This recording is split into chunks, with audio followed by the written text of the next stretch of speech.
धर्म प्रेमी आत्माओं, सज्जनों और देवियों, आप सबको जय श्री कृष्ण। जय श्री कृष्ण। आज एक छोटी सी विनती मैं आपको बता रहा हूँ कि आप गीता का, श्री गीता जी जो है उसका अध्याय चौथे का 16वां और 17वां अध्याय देखिए, क्योंकि यहाँ हम बैठ के चलाएंगे तो ये गीता क्लासेस नहीं चलानी है यहाँ। और जब आप देखने जाएंगे तो आसपास के दूसरे श्लोक भी देखेंगे, तो सबका भला इसमें ही है। मेरा कहने का पहला मतलब है कि इस दुनिया में जो कुछ होता है वो प्रीसेट है। जैसे वो सनातन धर्म में बताया है कि सतयुग आएगा, त्रेता युग आएगा, कलयुग आएगा, जैसे 4 युग आएंगे।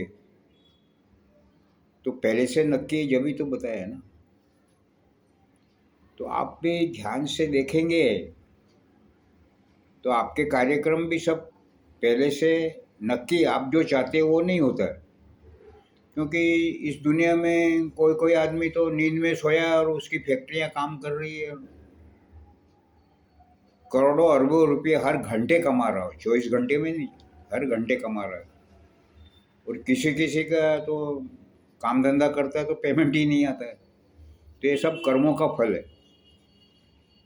तो वो जो श्लोक बताए मैंने चौथे अध्याय के 16-17, उसमें यही कहा है कि आप कौन से कर्म करेंगे और कौन से कर्म नहीं करेंगे, उनको समझना जरूरी है।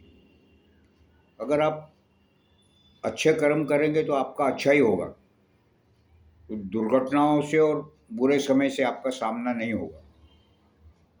तो ये ज़रूरी है कि आप बहुत साफ सुथरे रहें। अब जो अपनी आदतें हैं या कुछ क्रियाक्रम है या कुछ संस्कार है, तो आपको इसको सुधारना पड़ेगा। तो कुछ लोग क्या करते हैं कि दूसरों की बुराई करते हैं, उनको कुछ मतलब ही नहीं है, उनका काम ही है कि बुराई करना और फरियाद करना। तो वो क्या होता है कि वो खड्डे में गिरते हैं फिर। तो ऐसे बहुत से काम हैं जो हमको छोड़ना पड़ेगा। अरे अपने परिवार में ही वो दूसरों को दबाते हैं, अपना हुक्म चलाते हैं, वो दूसरों को कुछ नहीं समझते। तो ऐसे लोग भी खड्डे में गिरते हैं लास्ट में, उनका काम सही नहीं होता।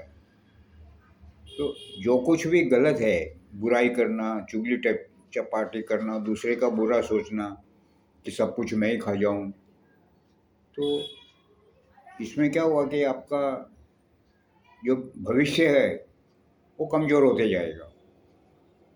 और जैसे कोई भी तरह का दान धर्म है, आप देते हैं तो आपको आगे खड़ा हुआ मिलेगा वो।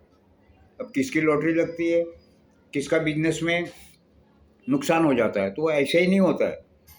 वो पूर्व जन्म के और इसी जन्म के किए हुए कर्म है। इसमें आपको ध्यान रखना है। अभी कभी कभी अपन सपना आता है, ये काम ऐसे होगा, ये काम ऐसे, तो होता है ना। तो आपको दूसरे दिन का पूरा शेड्यूल तो बना के दिया नहीं जाएगा कि अगले 24 घंटे में क्या क्या होएगा। ये आपको अंदाज़ा लगाना है कि मेरे को तो ऐसा सपना आया था और ये काम हुआ, इसका क्या मतलब, वो पहले से नक्की था। तो आप ध्यान रखेंगे तो आपको समझ में आ जाएगा कि सब कर्म की गति है। और कर्म की गति के लिए हमारे जो पाप की गठरी है वो खाली होनी चाहिए। उसमें वजन होगा तो हम फिर जल्दी चल नहीं सकेंगे और काम होगा नहीं। और शुभ कर्म रहेंगे तो ही बुद्धि अच्छी चलेगी, हम अच्छे काम करेंगे, नहीं तो गलत रास्ते पे चलेंगे और ज़्यादा पाप की कमाई होगी। तो इसके लिए आपको ईश्वर की कृपा भी चाहिए।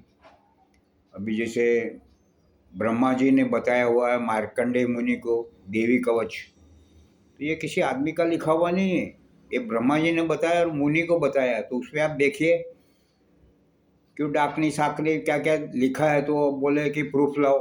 भाई मेरे पास तो प्रूफ नहीं है। तो ये सब कुछ होता है। और गीता जी में भी है रजोगुण तमोगुण सद्गुण।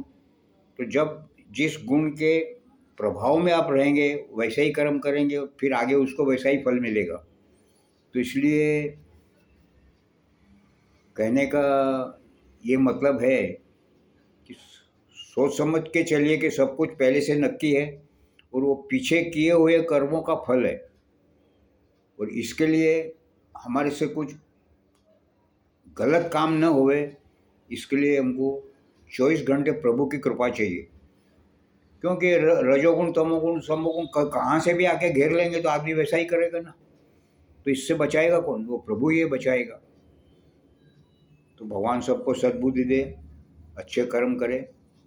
हरे कृष्णा, हरे कृष्णा, हरे कृष्णा।